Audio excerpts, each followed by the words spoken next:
ভাৰতৰত্ন ভূপেন হাজৰিকাদেৱে কৈছিল, আনৰে লগতে অসমীয়া অসমতে যদিহে নাবাচে ক'তনো বাৰু বাচিব। নিজৰ আইক ভাল পাওঁ বুলি ক'লে আনৰ আইক ঘিণ কৰাটো জানো বুজাব?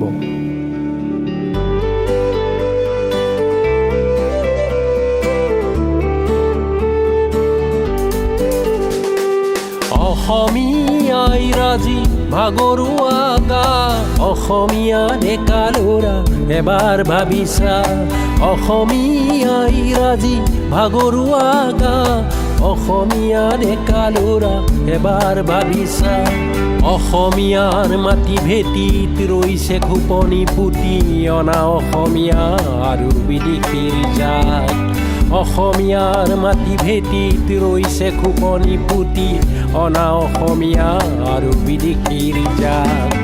অসমীয়াই ৰাজি ভাগৰুৱা গা, অসমীয়া ডেকা ল'ৰা এবাৰ ভাবিছা।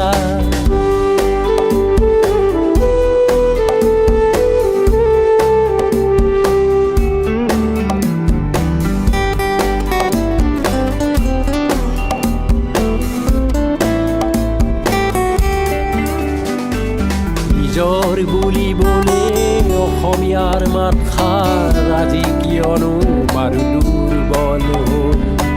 অসমীয়াৰ লগতে থাকি বহু ভিন্ন ভাষী আজি কিয়নো বাৰু উন্মাদ হ'ল।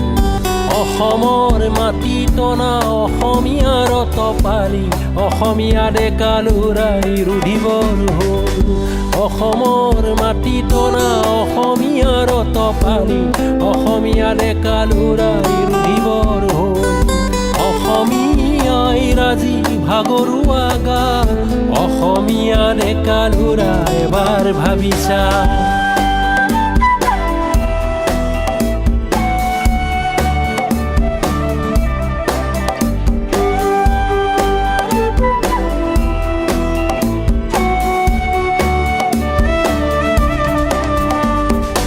আমি অসমীয়া নহওঁ দুখীয়া বুলি নেভাবিবা ভূপেন হাজৰিকাই কয়। কিহৰ জ্বলা জুই জ্বলি আছ যে আই, জুবিন গাৰ্গেও গীতেৰে কয়। সময় থাকোঁতেই জাগাহে অসমীয়া জাতি জাগ্ৰত হ'বৰে হ'ল। সময় থাকোঁতেই জাগাহে অসমীয়া জাতি জাগ্ৰত হ'বৰে হ'ল। অসমীয়াই ৰাজি ভাগৰুৱা গা, অসমীয়া ডেকা ল'ৰা এবাৰ ভাবিছা। অসমীয়াৰ মাটি ভেটিত ৰৈছে খোপনি পুতি অনা অসমীয়া আৰু বিদেশীৰ জাত। অসমীয়াই ৰাজি ভাগৰুৱা গা, অসমীয়া ডেকা ল'ৰা এবাৰ ভাবিছা।